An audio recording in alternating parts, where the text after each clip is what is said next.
اعجاز بیانی دے دی، علم کے دریا کو روانی دے دی، دے کے تو نے علی اکبر کا لہو، اے شبیر قانون محمد کو جوانی دے دی۔ سلوات اللہم صلی علی محمد وآل محمد۔ الحمدللہ رب العالمین، والصلاة والسلام علی سید المرسلین وآلہ الطیبین الطاہرین، اما بعد فقط قال تعالی فی کتابہ المبین، وَمِنَ النَّاسِ مَن يَشْرِي قَوْلَهُ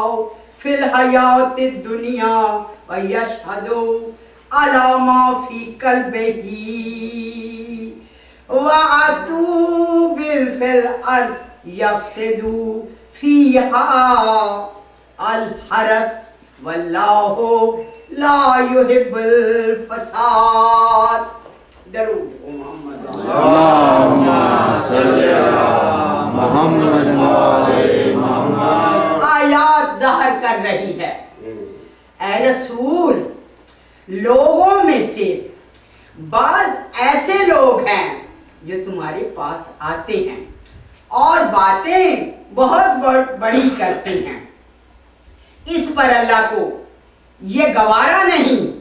حالانکہ حقیقت ہے کہ وہ بڑے ہی جھگڑالو ہیں مگر بہت ہی نیک بنتے ہیں۔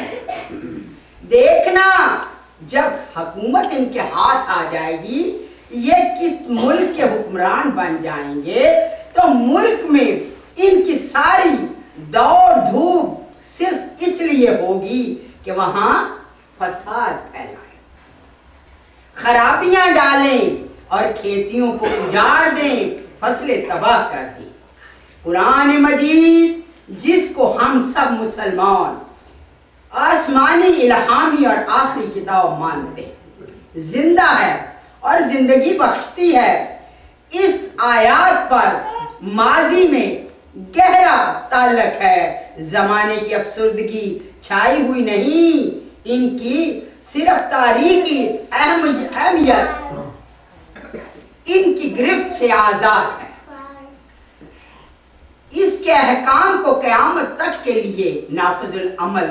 رکھنا تھا، اس کے مضمون کو دنیا میں پھیلانا تھا، تر و تازہ رکھنا تھا، اس لیے قدرت نے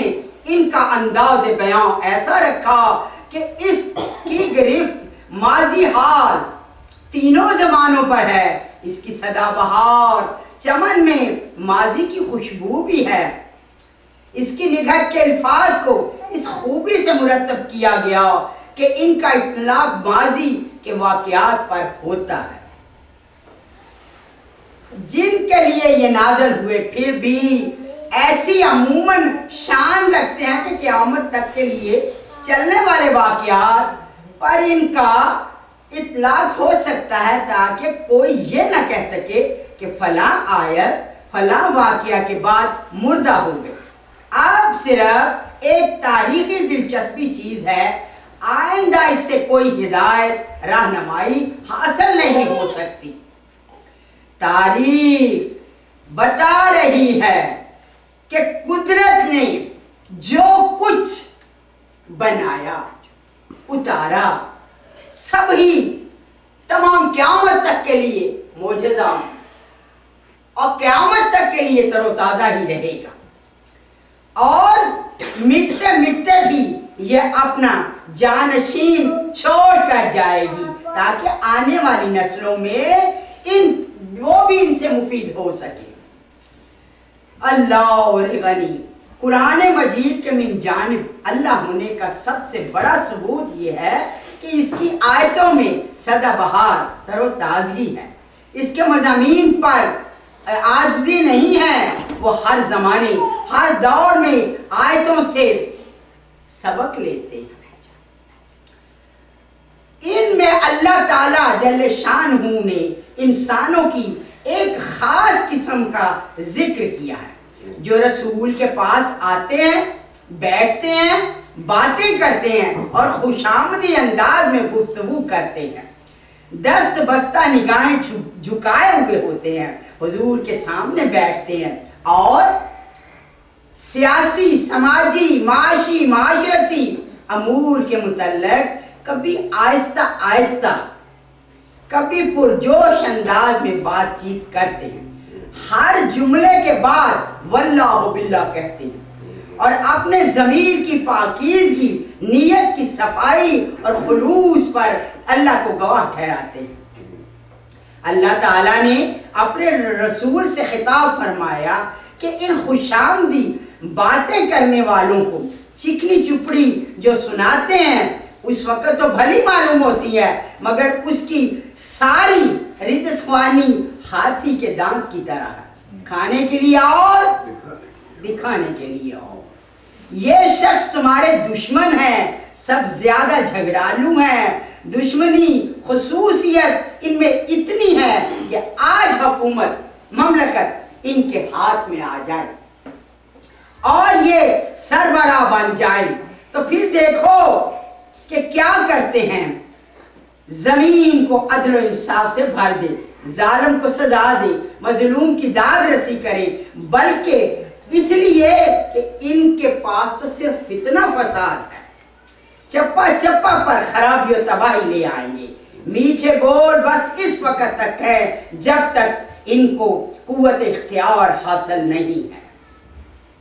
یہ بھی دیکھیے یہ اشارہ کس طرف ہے،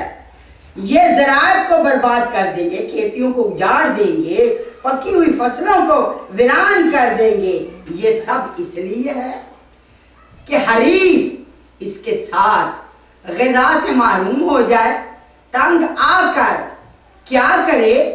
کہ ان کے اشاروں پہ ناچنے لگ جائے اور حکومت بغیر درد و دارے کے ان کے حوالے کر دے۔ سبحان اللہ، ان کی خوشامدیاں پروردگار کو منظور نہیں۔ خوشامدی اور موذی انسانوں کی اس قسم کے بعد اللہ کہتا ہے کہ آدمیوں کی بھی ایک قسم اور بھی ہے۔